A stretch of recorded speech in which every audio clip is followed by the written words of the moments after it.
Buenas tardes, en realidad.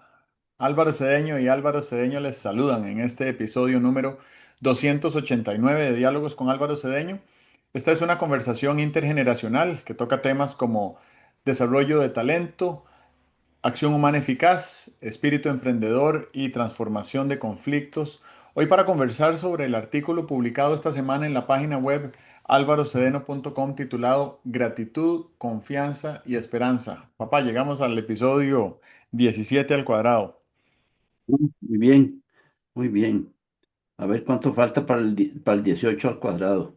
Bueno, Falta faltan mucho. treinta y Ujú. cinco semanas.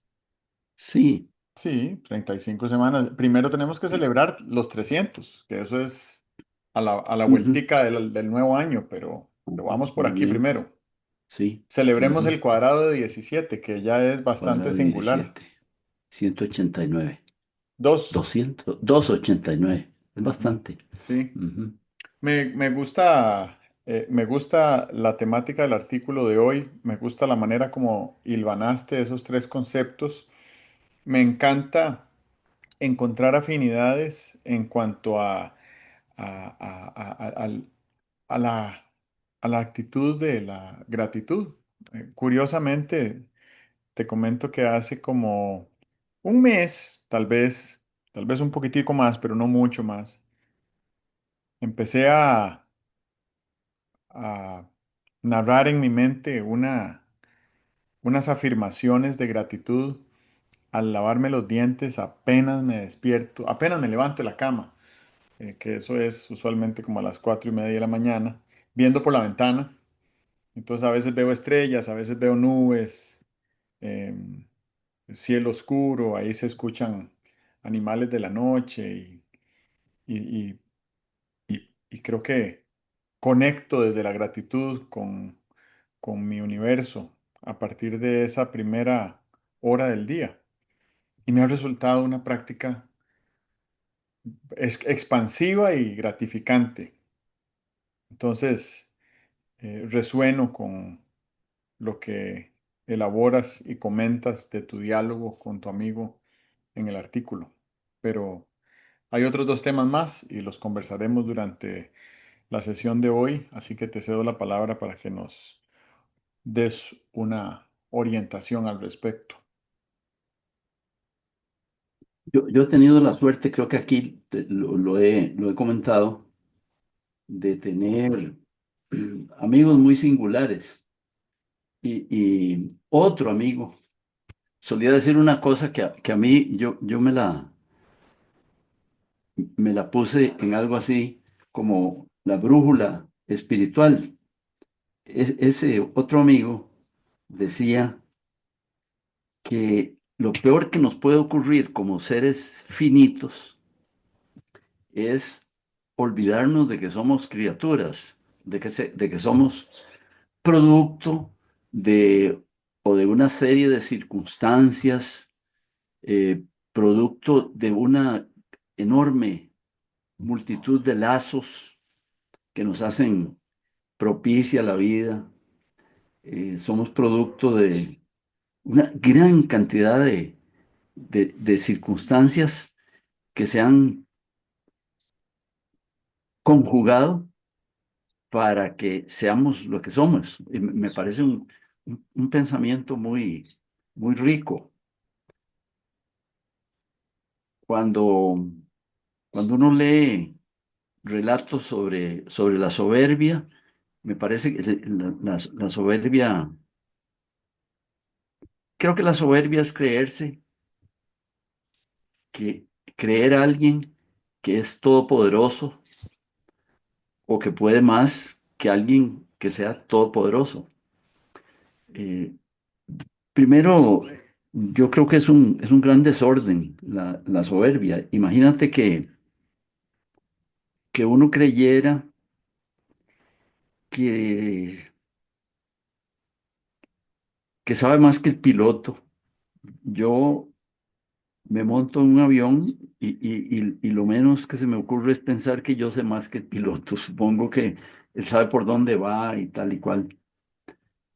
No sé cómo harán los pilotos experimentados que van en un avión en la cabina, si irán.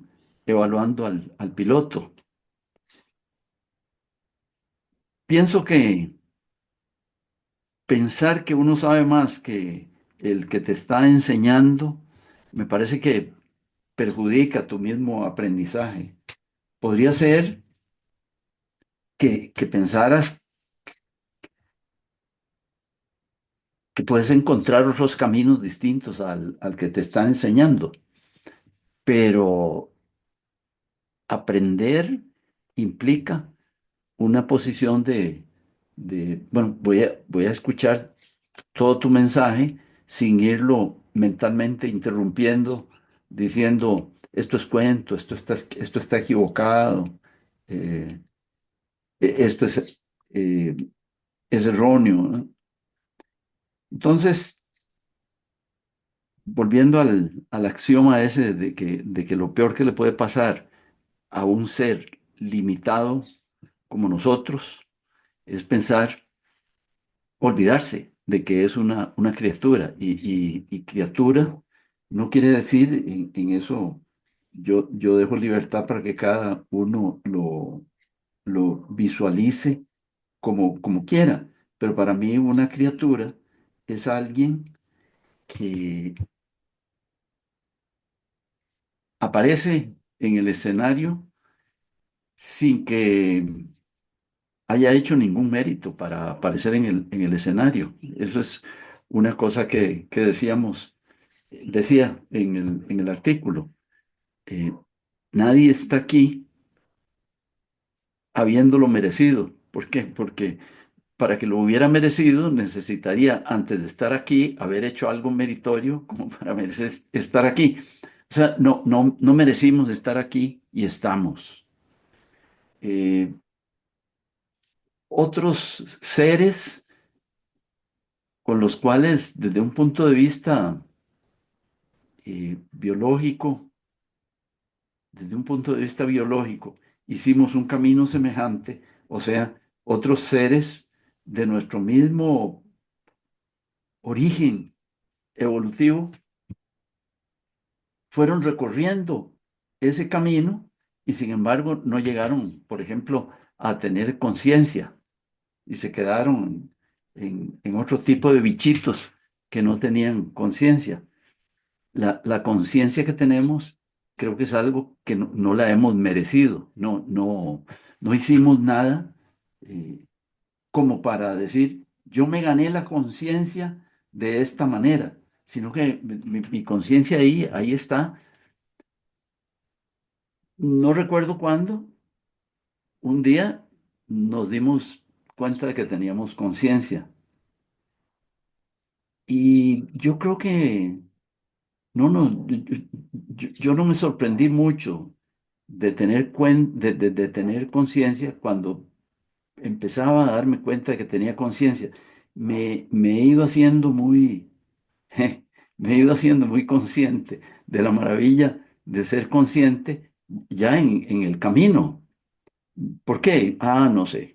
No sé por qué la infancia, que era una etapa tan bonita, tan llena de colores, tan llena de vitalidad, no daba como para que uno de pronto se hubieran asustado mucho mis padres si yo un día hubiera llegado a mi casa diciendo, vengo de la escuela y hoy me he dado cuenta de cuán maravilloso es tener conciencia. Pucha, me hubieran encerrado por ahí, ¿verdad? Pero yo creo que el descubrimiento de que tenemos conciencia es un descubrimiento importante. Me pregunto cuánta gente eh, se dará cuenta, habrá dado cuenta de que tiene conciencia. Si la habremos tomado siempre como cosa natural, o si algún día hubiéramos podido decir, puchica, podríamos ser un chimpancé y tener una conciencia distinta. Es, Me parece que la noción de, hombre, tengo conciencia, es una fuente de gratitud también.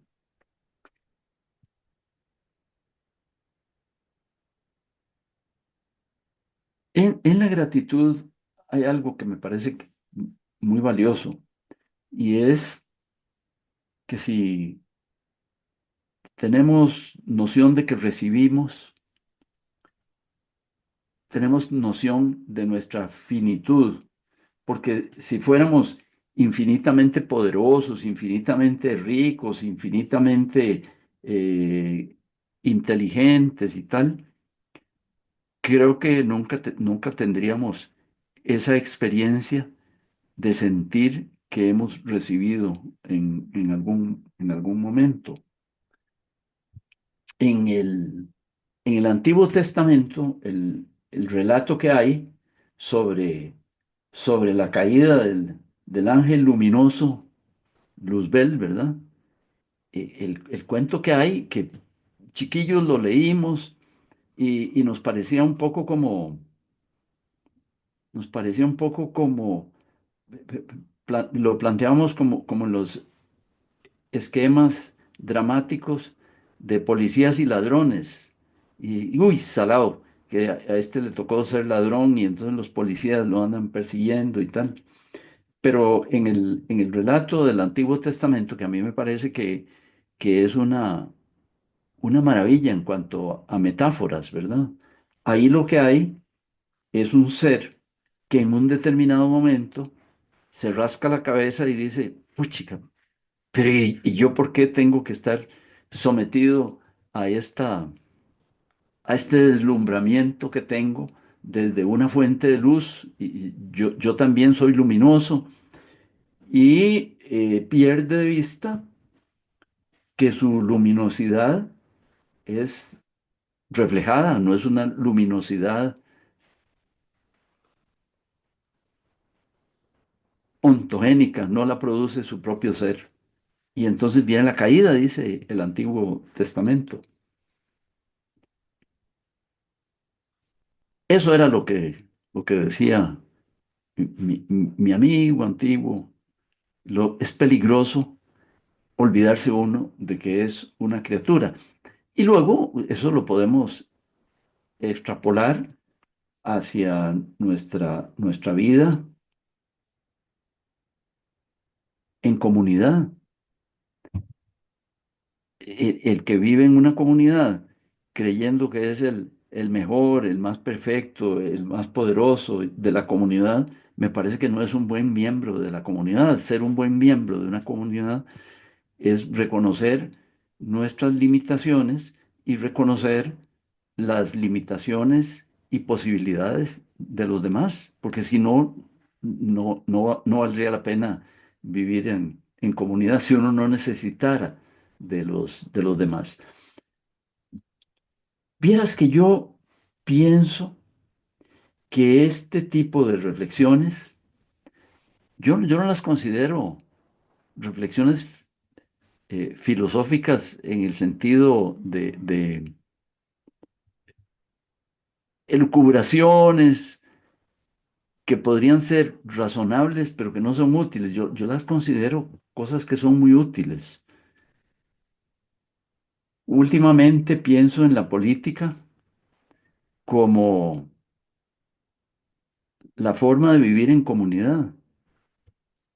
Y bueno, si el principio de vivir en comunidad es reconocerse criatura, reconocerse dependiente, reconocer el valor que tiene para mi supervivencia, vivir en comunidad, creo que mi participación política, y posiblemente en cualquier régimen o filosofía política en la que viviera, es mejor que si considero que fuera de la comunidad estaría mejor. Entonces, me parece muy útil esa reflexión relacionada con soy criatura, como para vivir en comunidad, como para entender de una mejor manera la política y como para participar también en una campaña política como esta en la que estamos participando, porque yo estoy participando en esta campaña política, no estoy candidateado, pero yo la vivo y vislumbro que la voy a vivir con mucha intensidad también. Ojalá hubiera 20 candidatos como tú.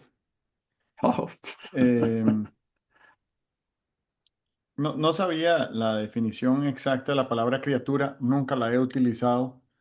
Eh, Tal vez en inglés sí, porque es más común referirse a animales o bichitos con el nombre de criatura que en español. Pero recordé que mi abuela paterna, tu madre, que se llamaba Esperanza, cuando yo era niño me decía criaturita de Dios. mm, Y, y entonces ahora busqué en el diccionario y criatura es un ser creado por Dios o un niño muy pequeño. ujú. Entonces ella, pues creo que estaba en lo cierto en ambas acepciones. Em, esa reflexión que haces sobre saber que sabemos, que es la conciencia, es también lo que se denomina la metacognición, ¿verdad? Lo que está por detrás del conocimiento. Por detrás del conocimiento lo que está es la noción de que conocemos, la noción de que sabemos. Y somos pues, la única especie que tiene esa noción. No quiere decir que somos la más sensible, ni la más inteligente, ni la de mejor memoria. No quiere decir nada de eso. Pero sí quiere decir que somos la especie que sabe, que tiene conciencia de su propia conciencia. Y eso es un atributo, por un lado singular, como acabo de decir, pero por otro lado, tan de una cualidad tan especial, porque nos permite abstraernos, que creo que solo para eso se usa la palabra abstraerse. Sirve para abstraernos de esta persona que estoy presentando aquí ante ustedes, vestido como estoy vestido, con estos anteojos y con este corte de pelo y diciendo estas palabras, y echarme un poquito para atrás y verme en este papel que estoy cumpliendo. Obviamente, este es un caso muy particular porque estoy participando en un diálogo que está quedando grabado, entonces, sí, de cierta forma, me puse camisa para no estar desnudo, ¿verdad? Y me puse anteojos para no tener dificultades de ver, y tengo una lámpara encendida acá y si la apago, cambia un poco mi expresión y mi rostro, pero esa abstracción nos sirve en cualquier momento. Sobre todo es muy útil cuando estamos cultivando momento presente y estamos, por ejemplo, en una meditación o en una reflexión profunda, en quietud, en silencio, en oscuridad o con los ojos cerrados y tal, y podemos abstraernos de quién somos y de cierta forma, como dicen los gurús, vernos desde arriba y cómo nos vemos desde arriba, haciendo lo que estamos haciendo. Y esa capacidad de visualizarnos haciendo lo que estamos haciendo es la, la metacognición, ¿verdad? Saber que sabemos. No sé cómo llegamos a esto si estábamos hablando de gratitud, pero bueno, qué hermoso disponer de este atributo tan especial, porque además nos conecta desde nuestra humanidad compartida. Qué complicado sería que solo unos de nosotros tuviéramos conciencia y otros no. ¿Cómo haríamos? ¿Cómo haríamos para explicarle a otros seres humanos qué es la conciencia? Y en realidad creo que hay mucha gente hoy en día que está disfrutando de un despertar cósmico, de una conciencia colectiva respecto a quiénes somos en este entorno planetario, cósmico, solar, interestelar, etcétera, que hoy en día tenemos una noción tal vez renovada de unos conceptos ancestrales indígenas que había en otras culturas que dedicaban mucho tiempo a a la observación de los astros y a ver cómo repercutía eso en fenómenos de la Tierra. Y estamos teniendo un reconocimiento de esa capacidad nuestra de vernos en un entorno mucho más amplio que las cuatro paredes y que la ciudad y que las fronteras donde estamos, porque eso es muy reciente. Incluso este diálogo mismo no hubiera sido posible hace, no sé, 15 años, ¿verdad?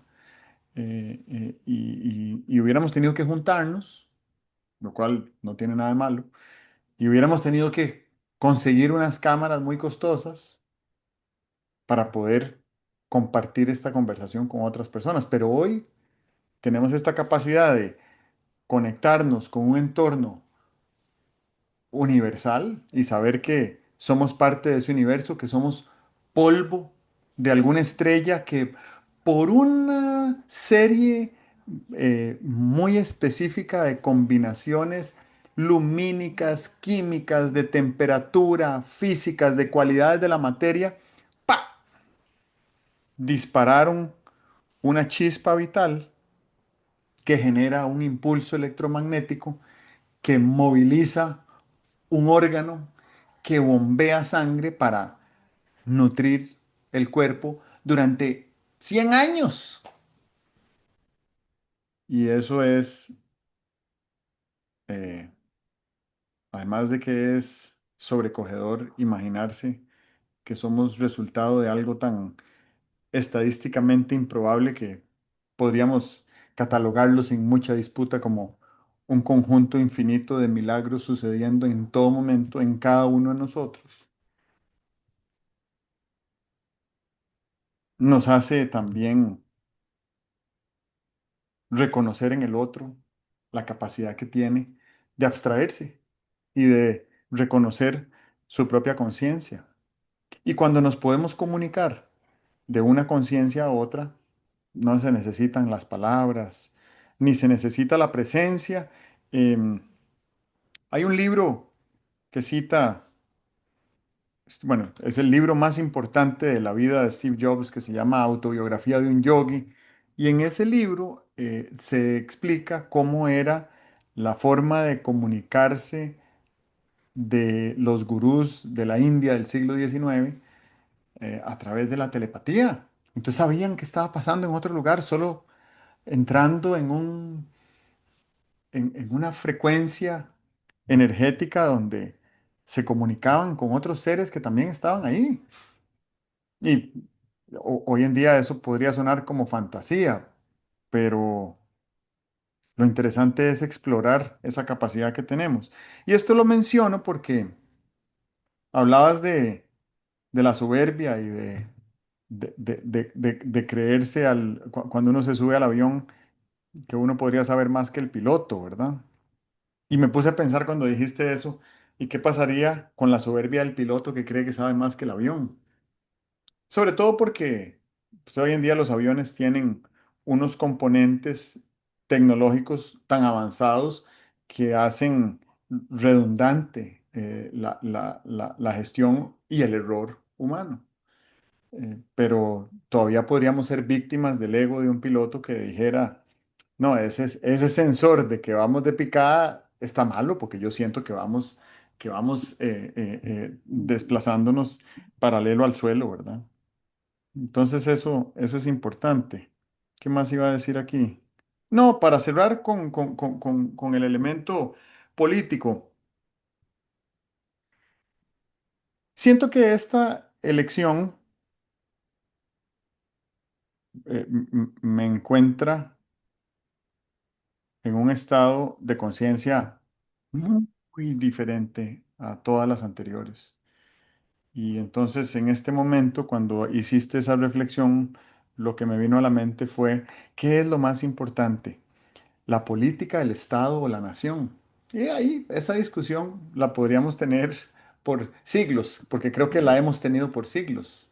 Y hay hoy en día un renacimiento de unas tendencias filosóficas, políticas, económicas que consideran que el Estado es un estorbo, entonces mejor deshagámonos de él. Y usualmente esa es una tesis que proviene de un lugar de privilegio socioeconómico donde creo que hace falta la metacognición de reconocer que hasta el privilegio y la riqueza que hemos tenido para educarnos es resultado de un orden que da el Estado. Pero eso no significa que el Estado sea más importante que la política, ¿verdad? Y en la política, la pregunta crítica que yo hago en este momento es, ¿cuál política es más importante? ¿La política nacional o la política federal en Estados Unidos? O la política cantonal o la política distrital ¿verdad? La política de una ASADA, que es una asociación sin fines de lucro que administra un acueducto, en el caso de la ASADA en la cual serví durante los últimos 4 años en Guanacaste, una comunidad de 200 usuarios, y entonces ahí hay política, y esa política fue importantísima y vital para lograr un objetivo muy singular y de alto impacto, que fue resolver los problemas de agua de esa comunidad por los próximos 20 años. Y bueno, eh, eh, mi participación política en ese logro fue mucho mayor que mi participación política en el presupuesto nacional del año entrante. No tengo ni idea del presupuesto nacional del año entrante. Entonces, ¿por qué me importa tanto quién quede en la presidencia de la República si tengo cero incidencia en el presupuesto nacional? Pero bueno, esa ya es una reflexión un poco más retórica que otra cosa para aterrizar en el argumento de que más que el Estado y más que la política, creo que el mayor valor y la mayor riqueza para el ser humano desde nuestro diseño biológico está en la comunidad, o sea, en la nación.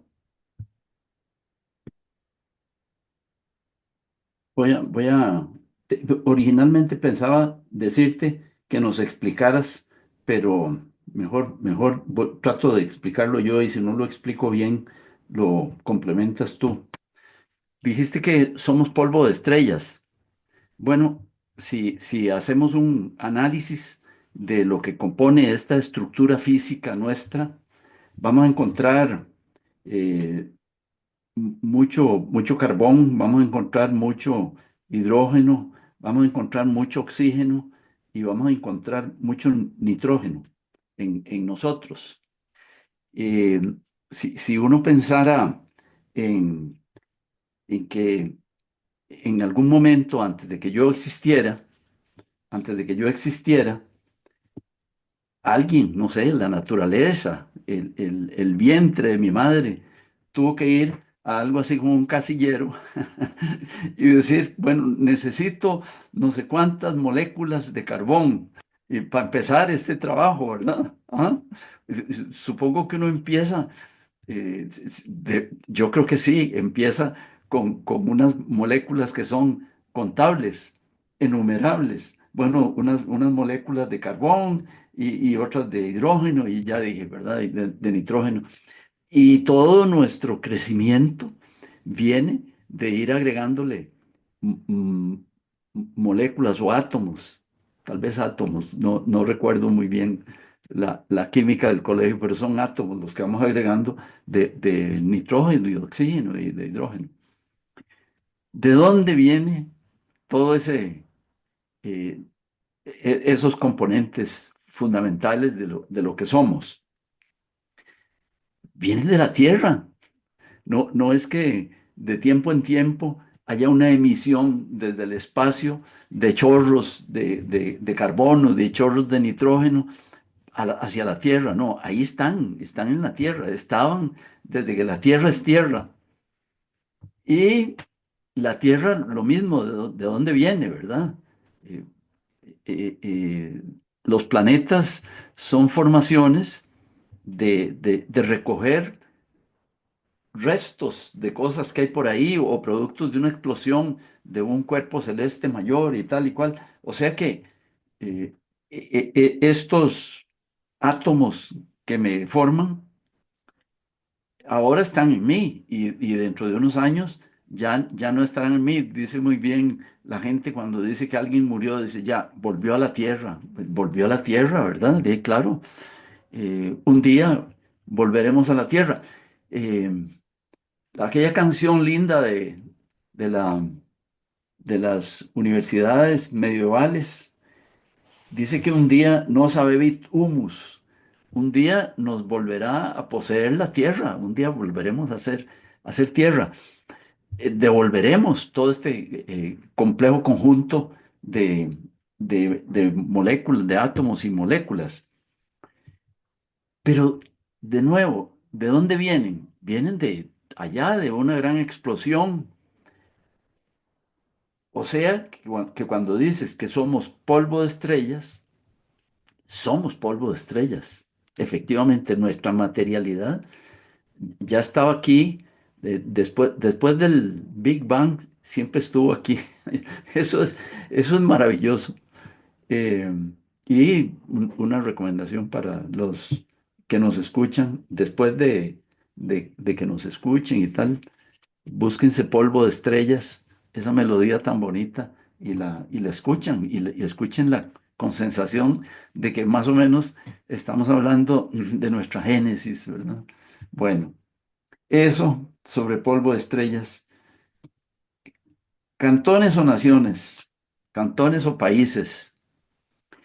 Creo que hay una gradación, hay una contribución política que podríamos dar en nuestro cantón y hay una contribución política que podríamos dar en nuestra nación y hay una contribución supranacional que podríamos dar cuando alguien aplaude la existencia de las Naciones Unidas, cuando alguien aplaude la Declaración Universal de los Derechos Humanos. Un día nos podríamos poner a pensar cómo serían esas reuniones de la Declaración Universal de los Derechos Humanos en 1945 con la guerra recién terminada y los fundamentos de las Naciones Unidas puestos ahí en borrador como para ir desarrollando ese proyecto. Y creo que a veces la impaciencia nos hace cínicos. No es raro escuchar decir, oh, chica, pero es que las Naciones Unidas no sirven para nada o no sirven para mucho. Creo que no hay que pasar esa barrera. Sí, podríamos decir, las Naciones Unidas están en crisis. A mí me parece que las Naciones Unidas están en crisis. Sí, unas Naciones Unidas que no pueden detener el genocidio en Gaza, que no pueden detener la agresión de Ucrania, me parece que están en crisis. Pero durante 80 años nos han garantizado la paz del mundo y tienen, habría que decirlo, tienen un fundamento filosófico, espiritual, que no deberíamos dejar de valorar. Yo creo que lo peor que puede haber ante el fracaso institucional es el cinismo. Ve, ya lo sabíamos, las Naciones Unidas no sirven para nada. Esa frase cínica me parece que deja de contemplar lo que las Naciones Unidas han hecho en 80 años y sobre todo los ideales que mucha gente ha puesto en las Naciones Unidas, la esperanza que mucha gente ha puesto en las Naciones Unidas, son eventos humanos resaltables. Y de nuevo, cuando vemos las Naciones Unidas como parte del escenario y decimos, ah, Naciones Unidas, sí, un edificio que hay en Nueva York, sí, representantes de todos los países, tal, sí, sí. No, creo que habría que partir de valorar la chispa de emoción, la chispa de compromiso, la chispa de esperanza que un día hubo y sigue habiendo en entidades como las Naciones Unidas. El borrón y cuenta nueva, que de pronto uno escucha gente que dice, no, no, es que la constitución costarricense ya no funciona. Hay que hacer un borrón y cuenta nueva. No se puede hacer un borrón y cuenta nueva. Eso es como pensar que divorciarse es desaparecer todo lo que hizo a esa pareja unirse, seguir unida, amarse y tal y cual, no es realizable. Se puede romper el vínculo, pero no se puede borrar la historia. Uno podría decir, ahora sí, vamos a dedicarnos a buscar una constitución nueva, pero lo que no se puede borrar es todo lo que hay de aspiración, de sueño, de acuerdo, de racionalidad en una constitución. Pronto, el mes entrante, nuestra constitución cumple años otra vez y es un pensamiento que deberíamos tener, en el sentido de que pues, la Constitución no es el librito que se compra el estudiante de colegio para estudiar cívica. La Constitución no es esa linda página que tiene Sinalevi ahí que nos lleva a través de la Constitución a una velocidad sensacional, ¿verdad? Encontrando cosas. No, no es eso. La Constitución es un trozo de historia de muchas personas, de muchos participantes, que no se puede revertir, no se puede echar para atrás, no se puede volver al momento cero, eh, 7 de noviembre de 1949, y decir, no existía la Constitución, así cuando deroguemos esta Constitución, no existirá esta Constitución, siempre existirá, será un trozo de nuestro camino, un trozo de nuestra vida.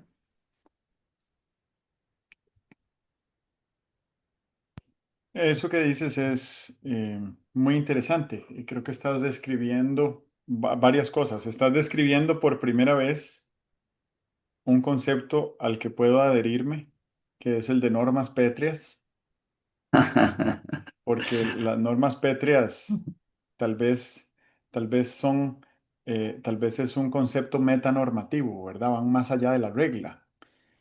Si tú cambiaras una, una norma constitucional, un artículo de la Constitución de la República, eso no cambiaría de manera inmediata la cultura en la que nos hemos convertido por el conjunto de reglas que han conducido nuestra vida en sociedad como una nación eh, soberana, democrática, que se ha constituido en república a lo largo de múltiples generaciones.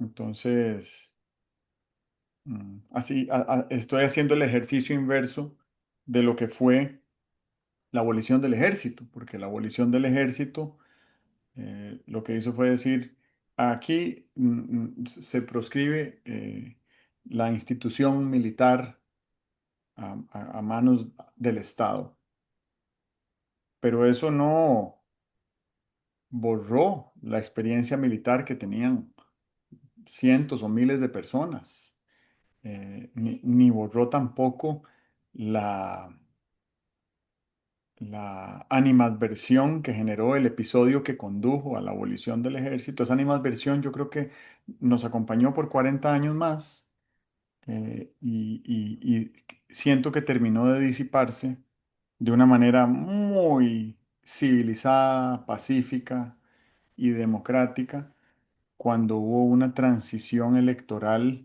entre eh, un hijo de uno de los líderes de aquella época y un hijo de uno de sus contrincantes. Eh, Ese periodo de 40 años es proverbial en materia de transformación de conflictos, bueno, sin hablar de los 40 años que los judíos estuvieron eh, andando por el desierto en busca de la tierra prometida, que puede ser que sea una cifra eh, mal traducida del texto original, pero la Alemania de la posguerra duró unos 40 años en poder pedir perdón y reparar los daños que causó un régimen, el régimen nazi, al mando de Alemania durante esos años del 29 al 45 del siglo pasado. Y después de esos 40 años, Alemania logró reconciliarse con el resto del mundo y con el resto del continente. Y hoy Alemania tiene otra, otra cara y otro aspecto y otro liderazgo en un continente en el que alguna vez lideró desde el odio y desde la muerte, em, perpetrando el más grande genocidio que haya sido documentado en la historia occidental reciente. Tal vez hay algunos ejemplos en Oriente más antiguos que podríamos enumerar. Pero lo cierto del caso es que cuando Alemania organizó el Mundial de Fútbol del año 2006, esa fue la primera vez que ondearon en Alemania banderas alemanas y la gente se podía sentir orgullosa de su bandera. Después de 60 años de, del final de la Segunda Guerra Mundial. Y fue un fenómeno antropológico interesantísimo porque no ganaron el Mundial, pero todo el pueblo alemán celebró algo más valioso que un título mundial y fue el alivio de la reconciliación, 60 años después. Así que aquí también tuvimos una reconciliación similar, diría yo, ¿verdad? Que detonó la abolición del ejército y se consolidó con esa transición de poder en 1994. Em, Pero entonces se crea una cultura desmilitarizada. La cultura desmilitarizada más grande del mundo es Costa Rica, ¿verdad? Es la nación desmilitarizada más grande del mundo, eh, con muchas décadas de desmilitarización.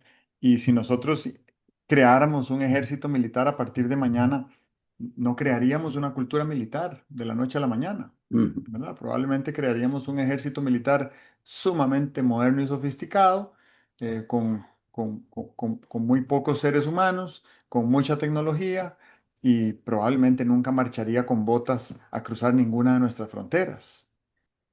Em, por otro lado, apuntas muy bien y no sé si la referencia que haces a las Naciones Unidas es porque esta semana cumple 80 años de nacida, el viernes, ¿verdad? El viernes, correcto. Ujú. Em, y desde el punto de vista de innovación pública, las Naciones Unidas son una genialidad bastante eficaz porque se creó para evitar una tercera guerra mundial y lleva 80 años lográndolo. Luego se le fueron inventando otras actividades, tal vez para justificar el altísimo presupuesto que representaba para los países, sobre todo para los países de mayores recursos, y ha tenido un impacto enorme en el bienestar de probablemente miles de millones de seres humanos alrededor del mundo.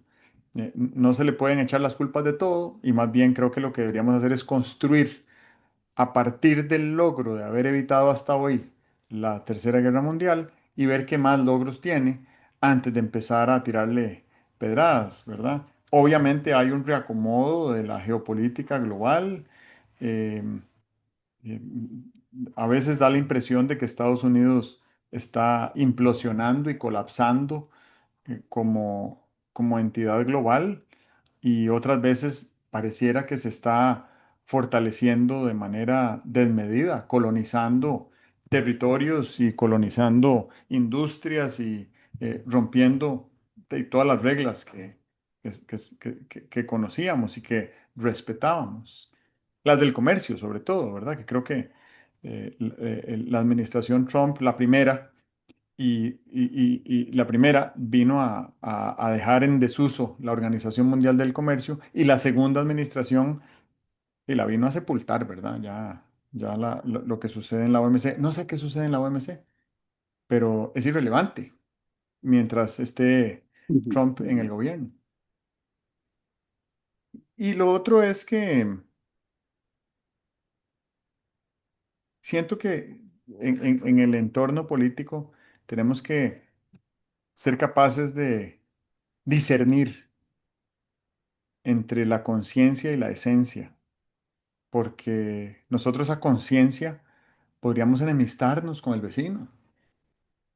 A conciencia podríamos odiar a una de las partes que se está postulando para ocupar la jefatura del Estado y algunas cuantas sillas en el Congreso. Eso lo podríamos hacer desde la conciencia, pero no sé si desde la esencia de lo que nos vincula en nuestra humanidad compartida sea correcto propagar el odio, instigar el odio, eh, elaborar narrativas de odio, y siento que eso está pasando. No estoy seguro que esta sea la primera vez, pero esta vez me resulta más notorio y más chocante que las narrativas que buscan cosechar más votos en las urnas tienden a señalar al otro desde un lugar de odio. Y el odio en este país, sobre todo combinado con las armas, fue muy trágico. Sin armas podría ser igualmente trágico. La discriminación en cualquiera de sus formas es violenta, y tratarnos de manera violenta entre nosotros es sembrar más violencia futura. ¿Cómo se va a manifestar esa violencia futura? De ahí, ese es el problema, que no sabemos. Si nosotros supiéramos que la violencia futura que estamos sembrando hoy se nos va a devolver en la misma forma y en la misma intensidad y con el mismo tono con el que la estamos propagando hoy en día, pues entonces ahí podemos hacer una valoración de costos y beneficios y decir, me la juego ahora y después que me apedreen a la próxima. El problema es que no sabemos cómo se va a devolver esa violencia. La violencia que se propagó por radio entre la tribu Hutu en Ruanda en 1994 contra la tribu Tutsi, mm, alegando que eran seres despreciables, discriminándolos por radio. La gente escuchaba radio y decía, ah, si usted es de la otra tribu, entonces lo tengo que odiar. Y además se desató en un momento dado una ola de ataques armados con machetes de una tribu a otra, y en 3 semanas mataron 800.000 personas de la otra tribu. Ese es el famoso genocidio de Ruanda de 1994, que fue propagado por radio a través de narrativas de odio para atacar a otros que eran igualitos a ellos, igualitos en todo. Habían compartido el espacio por miles de años. Y fue simplemente un intento por generar un efecto político. Muy triste y muy desagradable, pero creo que no tan bien conocido, y creo que deberíamos de conocerlo porque, de nuevo, desde la conciencia podemos creer que lo correcto sea odiar, pero desde la esencia que nos conecta, creo que eso podría eh, alimentar el karma que al final tendremos que pagar definitivamente.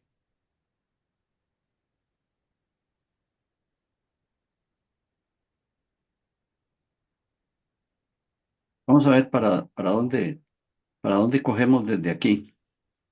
Eh, Me parece que cuando aludimos a Naciones Unidas o cuando aludimos al Estado costarricense, estamos aludiendo como a superestructuras con las que en un determinado momento sentimos que podíamos estar mejor que como estábamos.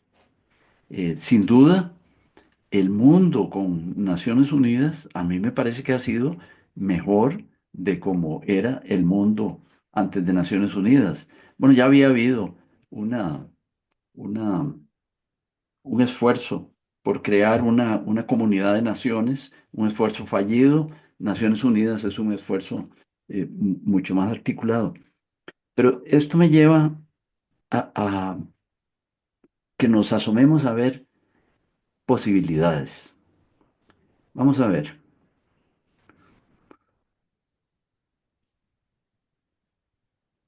nosotros como seres humanos, en un barrio, en un cantón, en un país, vivimos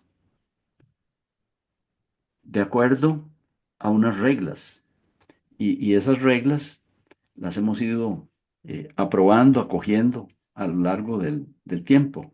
Son unas reglas de juego, exactamente como si estuviéramos inventando un juego y está solo la bola, están múltiples jugadores de un lado y del otro, y uno tuviera que empezar a decir, bueno, suave, a este juego lo vamos a llamar fútbol y no se vale tocarla con la mano. Solo solo aquel que está con una camiseta de color, ¿verdad? Distinto, puede tocar la pelota con la mano y creamos una regla. Si viviéramos en este juego sin esa regla, pues el juego no se llamaría fútbol, se llamaría rugby, sería mucho menos atractivo, sería mucho menos apasionante. eh, no tendríamos nuestro famoso campeonato de fútbol, ni habría mundial de fútbol. Sería rugby, cualquiera la toca con la mano y se va tan campante.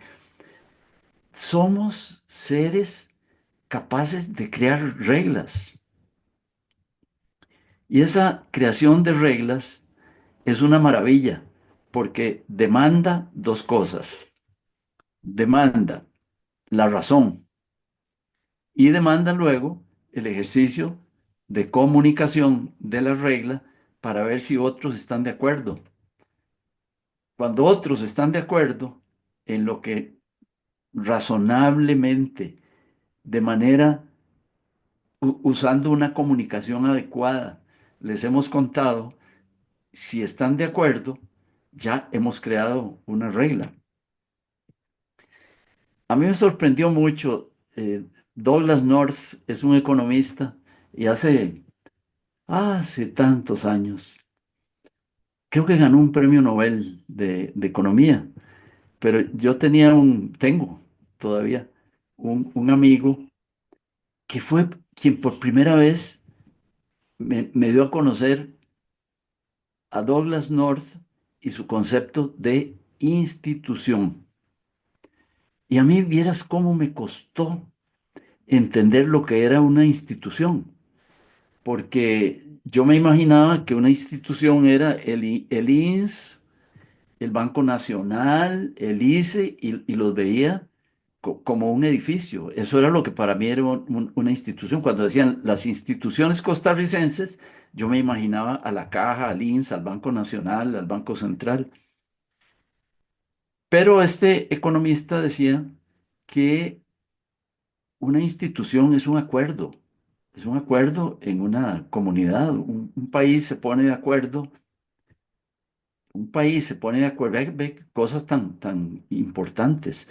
Un país se pone de acuerdo en que cuando yo quiero ir a obtener leche donde vendan la leche, no tengo que llevar un montón de pan para cambiarlo por leche, que puedo llevar unos papeles que se llaman billetes, o puedo llevar simplemente mi teléfono conectado a un SIMPE y decirle al que vende leche cuál es su SIMPE y le paso la platita de la leche y él me da la leche.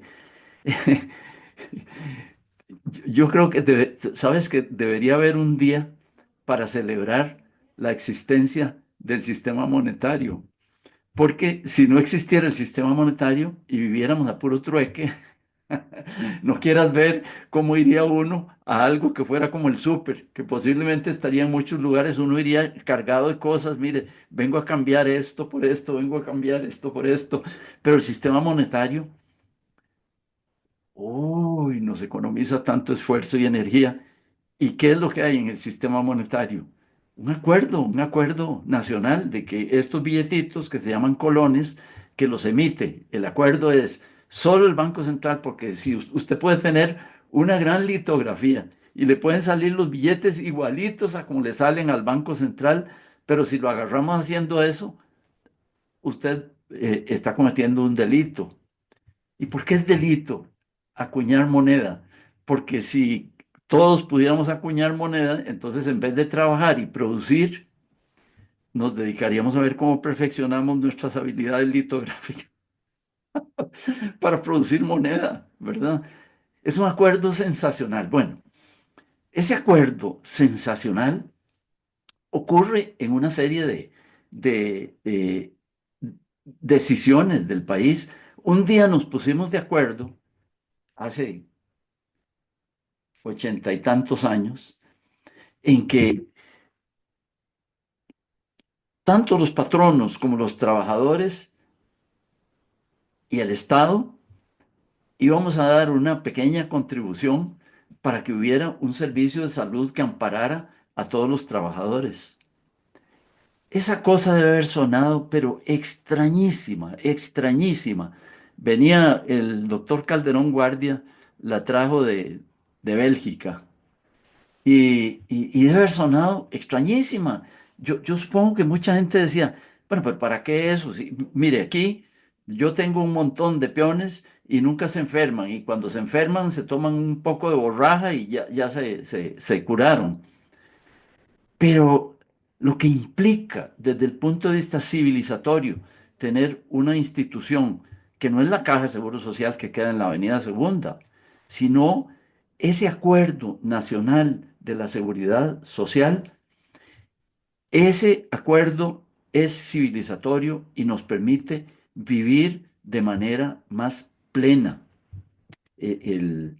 La sensación de que si me enfermo tengo una atención gratuita y de alta calidad, te da mucha seguridad, te da confianza, como dice el artículo que estamos comentando, por la cual confianza que nos da, hay que vivir muy agradecido. Yo vivo agradecido por la caja, ojalá nunca necesite sus servicios, pero vivo agradecidísimo y para mí un, eh, me parece una regla de juego que para mí es muy valiosa, que contribuyendo a que funcione la caja de seguro social, estoy contribuyendo a la salud de otros que ni conozco y pensando que ojalá nunca necesite yo descontar eso que le he pagado a la caja de seguro social. Es la seguridad social es una institución, es una regla de juego que se creó a base de razonamiento. Todos nos podemos imaginar todos los razonamientos de, que dieron lugar a la Caja de Seguro Social y toda la comunicación que se hizo en esos tiempos era seguramente comunicación radial, seguramente comunicación por megáfonos, porque sí había camioncitos con megáfono que pasaban hablando y tal y cual. El Partido Vanguardia Popular tuvo mucho que ver en la creación de la institución de la seguridad social y tenía un carrito que pasaba por los barrios eh, en los años 40 diciendo cosas proselitistas sobre el socialismo real y sobre Vanguardia Popular y sobre don Manuel Mora y tal. Seguramente que tuvieron que hacer una gran campaña de comunicación para llegar a esos acuerdos que, como decimos, son reglas de juego que hacen que el juego se pueda jugar de manera más ordenada y con mayor confort y satisfacción para todos los que estamos participando. Resumen, cuando hablemos de institución, no pensemos en edificios. Cuando hablemos de instituciones en Costa Rica, hablemos de reglas de juego que hacen nuestra vida más fácil, más confortable, más desarrollante, más segura, más civilizada. Ese es ese es la reflexión interesante a hacerse de frente a una campaña política. A ver, se preguntaría uno, ¿cuáles de estos eh, candidatos nos están, sobre cuáles de estos candidatos podemos pensar que nos acercan más a una vida más civilizada, más confortable, más desarrollante, más segura? Y ese es el cuestionamiento de cada ciudadano, no ver cuál bandera me gusta más, ni cuál habla más lindo, ni cuál se golpea el pecho como un gorila para amedrentar a los demás. Eso es lo que se llama razonabilidad. Si estuviéramos partiendo desde el puro instinto, claro que nos convendría ir con el que dé más apariencias de fortaleza, porque no vale la pena o no es seguro enemistarse con el que se ve muy fuerte. Pero aquí, como estamos hablando de razonabilidad, pues lo que exigimos es que esa propuesta nos esté garantizando una vida mejor, pero no una vida mejor. Van a bajar los precios, no una vida mejor. Va a haber una abundancia de ocupación, no una vida mejor, todo va a ser más fácil. No, nadie puede proponer ni prometer jauja, jauja. No sé mucho de jauja, pero sí sé de las imágenes, ¿verdad?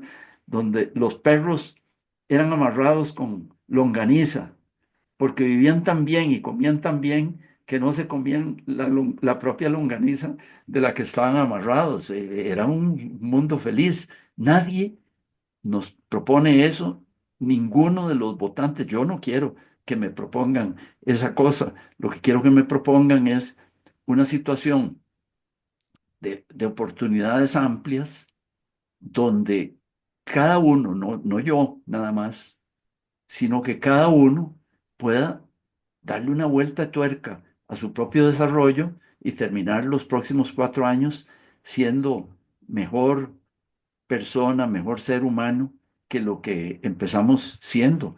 De eso trata la política. Yo no sé en qué momento pensamos que la política es como las barras en el estadio que apoyan al equipo que va a ganar. ¿Por qué? Porque es mi equipo. No, hombre, no tenemos por qué apoyar a mi equipo porque es mi equipo. Y ojalá no tuviéramos equipo, sino que tuviéramos mucha claridad de razonamiento como para escoger al equipo ese que fuera a crear esas condiciones donde podríamos florecer. Si contratas a alguien a que te haga un jardín, yo nunca he contratado a nadie que me haga un jardín. Eh, lo que hay de jardín en mi casa lo ha hecho tu madre. Eh, Cuando uno contrata a alguien a que te haga un jardín, creo que lo primero que hace es hacer un espacio donde pueda florecer unas flores y unas matas decorativas. Ese espacio, esa labor cuidadosa de crear un espacio donde luego pongamos unas semillas o pongamos unas plantitas y estemos seguros de que ahí tendrán un espacio propicio para desarrollarse, eso es lo que hace un estadista. Eso es lo que tiene que hacer un buen conductor de países. ¿Dónde? ¿Cuándo se nos metió en la cabeza que lo que hacen los gobiernos es ganar las elecciones y luego ir ahí simplemente manejando el libre operar de las cosas? No, me parece que los estadistas y los buenos conductores son para hacer que ocurra lo mejor dentro de las circunstancias que de todas maneras vamos a tener que enfrentar. Ahí las barras aplauden seguramente. Bueno, nos van a cobrar horas extras. Eh, Hijo, pero ¿qué es eso? sí, creo que nos quedan temas pendientes, pero siempre nos quedan temas pendientes, así que Sí, no es tanto drama. Y bueno, hablaremos de esperanza pronto. muy bien. Que estés muy bien. Muchas gracias por tu compañía y por Igualmente. tu incitación. Muchas gracias a ti. Chao.